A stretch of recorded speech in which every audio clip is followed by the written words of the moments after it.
இன்னைக்கு நாம பாக்குற இந்த உலகம் பல ஆயிரம் வருஷங்களுக்கு முன்னாடி இப்படியே இருந்ததான்னு கேட்டா கண்டிப்பா இல்லைங்க. இந்திய பெருங்கடலுக்கு அடியில, குறிப்பா கன்னியாகுமரிக்கு தெற்கே ஒரு மிகப்பெரிய நிலப்பரப்பு இருந்ததா நம்ம பழமையான சங்க இலக்கியங்கள் ரொம்ப தெளிவா சொல்லுது. அதுதான் குமரி கண்டம். ஒரு மாபெரும் நாகரிகம் எப்படி எந்த தடயமும் இல்லாம மறைஞ்சு போச்சு அப்படிங்கிற ஒரு காவிய மர்மத்தை பத்தின அலசல் தான் இந்த பதிவு. தமிழர்களோட ஆதி இருப்பிடம்னு சொல்லப்படுற இந்த கண்டம் இன்னைக்கு ஒரு மறைக்கப்பட்ட உலகமா பல கிலோமீட்டர் ஆழத்துல கடலுக்கு அடியில உறங்கிட்டு இருக்கு. கொஞ்சம் கற்பனை செஞ்சு பாருங்களேன். நாம இன்னைக்கு வெறும் தண்ணியா பாக்குற அந்த மாபெரும் பெருங்கடல் ஒரு காலத்துல மக்கள் வாழ்ந்த பிரம்மாண்டமான பூமியா இருந்திருக்கு. சிலருக்கு வைக்குதில்ல. ஆனா இங்க ரொம்ப முக்கியமான ஒரு கேள்வி வருது. இது நிஜமா? உண்மையிலே அப்படி ஒரு பிரம்மாண்டமான உலகம் அங்க இருந்ததா, இல்ல இது வெறும் கற்பனையா? பல பேர் இத வெறும் தொன்ம கதைன்னு சொன்னாலும் இதற்கான விடைய தேடிதான் இன்னைக்கும் ஆராய்ச்சியாளர்கள் தீவிரமா போராடிட்டு இருக்கிறாங்க. அந்த மர்மத்தோட ஆழத்துக்கு இப்போ நாமளும் போகலாம் வாங்க.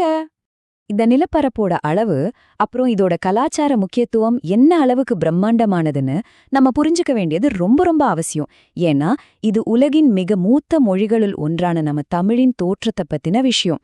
தமிழின் தொட்டில்னு கூட இத சொல்லலாம். 49. இந்த நம்பரை கேட்ட உடனே சாதாரணமா நினைக்க வேணாம். குமரி கண்டங்கிறது ஏதோ ஒரு சின்ன கிராமமோ இல்ல கடல்ல மிதக்கிற ஒரு சின்ன தீவோ கிடையாது. அது 49 நாடுகளை உள்ளடக்கிய ஒரு மாபெரும் கண்டம்னு நம்ம ஆவணங்கள் சொல்லுது. அந்த அளவுக்கு பரந்த விரிந்த ஒரு மிகப்பெரிய நிலப்பரப்பா அது இருந்திருக்கு. எப்படிப்பட்ட பிரம்மாண்டம் பாருங்க. அது மட்டும் இல்ல, பருளியாரோ குமரியாரோ அங்க பாஞ்சி அந்த நிலத்தையே ரொம்ப செழிப்பா வச்சிருந்திருக்கு. இதோட உச்சகட்டம் என்ன தெரியுமா? முதல் தமிழ்ச்சங்கமும் சரி, இரண்டாம் தமிழ்ச்சங்கமும் சரி அங்கதான் நடந்திருக்கு. அதாவது பல்லாயிரம் ஆண்டுகளுக்கு முன்னாடியே தமிழ்மொழி முறைப்படி வளர்க்கப்பட்ட, செம்மைப்படுத்தப்பட்ட இடமே அந்த குமரி கண்டம்தான். சரி, இவ்ளோ செழிப்பா இருந்த ஒரு நாகரிகத்துக்கு கடைசியா என்னதான் ஆச்சு? மாபெரும் கடல்கோள், அதாவது ஒரு மிகப்பெரிய பேரழிவு. இதை எப்படி அழிச்சுது அப்படிங்கறத பத்தி வரலாறு அப்புறம் நவீன அறிவியல் என்ன சொல்லுதுன்னு இப்ப பாப்போம். இந்த அழிவு ஏதோ சினிமால வர்ற மாதிரி ஒரே நாள்ல நடக்கல. முதல்ல பனியுகத்தின் முடிவுல கொஞ்சம் கொஞ்சமா கடல் மட்டம் உயர்ந்திருக்கு. அதுக்கப்புறம் எதிர்பாராத மிகப்பெரிய ஆழிப்பேரலைகள், அதாவது சுனாமி, அந்த நிலத்தை பயங்கரமா தாக்கியிருக்கு. கடைசியா நடந்த ஒரு மிகப்பெரிய கடல்கோள்ல தான் மொத்த குமரி கண்டமும் கடலுக்குள்ள முழுச மூழ்கி அழிஞ்சிருக்கு. அந்த பேரழிவிலிருந்து தப்பி பிழைச்ச தமிழர்கள் தான் இன்னைக்கு நாம வாழ்ந்துட்டு இருக்கிற தமிழகத்துக்கு குடிபெயர்ந்திருக்காங்கன்னு சொல்லப்படுது. இத கேட்ட உடனே ஏதோ மாயாஜால கதைன்னு நாம ஒதுக்கிட முடியாதுங்க.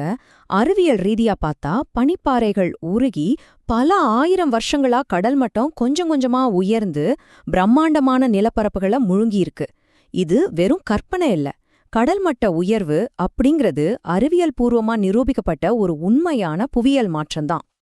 இப்போ சர்வதேச அளவுல அறிவியல் சமூகம் இந்த புவியியல் மர்மத்தை எப்படி பாக்குறாங்க, அதுக்கும் நம்ம குமரி கண்டத்துக்கும் என்ன தொடர்பு அப்படின்னு பாப்பது ரொம்பவே சுவாரஸ்யமா இருக்கும். குறிப்பா அந்த லெமூரியா தொடர்பு. பொதுவா மேற்கத்திய ஆராய்ச்சியாளர்கள் இத லெமூரியா அப்படின்னு சொல்றாங்க. மடகாஸ்கரையும் ஆப்பிரிக்காவையும் இந்தியாவையும் இணைக்கிற ஒரு மிகப்பெரிய நிலப்பாலமா இது இருந்திருக்கலான்னு அவங்க கருதுறாங்க. ஆனா மறுபக்கம் தமிழர்களாகிற நாம இத வெறும் ஒரு நிலப்பரப்பா மட்டும் பார்க்காம நம்ம கலாச்சாரத்தோட, நம்ம அடையாளத்தோட ஆணி வேரா பாக்குறோம்.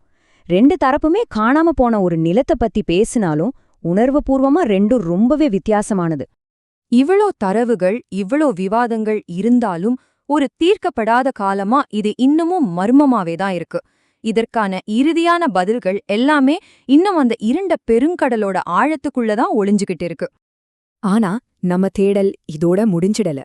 கடலுக்கு அடியில அதிநவீன தொழில்நுட்பங்களை பயன்படுத்தி இன்னும் ஆழமா தேடி பார்த்தா இன்னிக்கும் நம் முன்னோர்கள் வாழ்ந்த அடையாளங்களோ இல்ல அந்த கட்டிடங்களோ கண்டிப்பா கிடைக்கலாம். அப்படி ஒரு நாள் அந்த தடயங்கள் கிடைச்சா அது உலக வரலாற்றையே முற்றிலுமா திருப்பி எழுதும். இதுல எந்த சந்தேகமும் இல்ல. கடைசியா உங்களை சிந்திக்க வைக்கிற ஒரு கேள்வி. குமரி கண்டம் பத்தி நீங்க என்ன நினைக்கிறீங்க? இது வெறும் தொன்மமா, இல்ல கடலுக்கு அடியில நம்ம மீட்க வேண்டிய உண்மையான வரலாறா? இது நம்ம தமிழர்களோட இழந்த பெருமைதானே? இது பத்தி உங்க கருத்துக்களை கமெண்ட்ல கட்டாயமா பதிவு செய்யுங்க. மீண்டும் இதே மாதிரி ஒரு சுவாரஸ்யமான தேடல்ல உங்களை சந்திக்கிறேன்.